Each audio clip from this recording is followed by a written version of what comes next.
انا بجد مش فاهم الشله مالها يا بابل. عايزين اجابات وعايزين مخرج وعايزين حاجات حقيقيه، وحتى اديتهم مغامره فيها كل الحاجات ديت وبرضه ما عجبتهمش. وده معناه بس ان هم كانوا عايزين يسيبوني فعلا، مش كده؟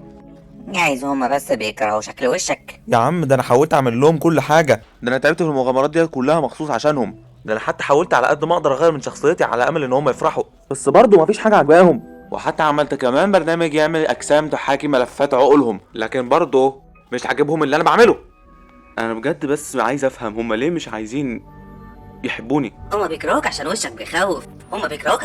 انا بعمل اللي انا اتعملت عشان اعمله، هو ده دوري. اكيد ما عندهمش مشكله يتحولوا ولا انهم يخوضوا مغامراتك. لا طبعا مش صح، انا مش بوفر جهد عشان ارضيهم. هو انا مش باين عليا بجد اني بحاول؟ يمكن انت مش شاطر في انك تفرحهم اصلا. اخرس. انا صلحت الوضع، مش قلقان من اي مشكله. اقدر ببساطه احل اللغز البسيط دوت اللي معرفش بجد ايه لازمته في الحلقه 8. يا عبيط. يا فاشل. اسكتوا. قول لي مضاد كلمة ينسون. انت كنت فعلا الاقل شأنا وسط الاتنين يا فاشل. اخرس. هم فاكرين نفسهم ايه يعني؟ ده انا ما بخلتش عليهم بحاجه، دول بجد ما عندهمش دم.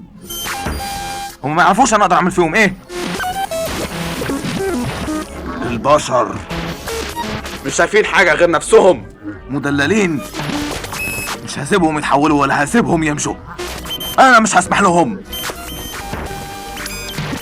انا احسن، انا اقوى منهم، انا الاصلي، انا هو النور.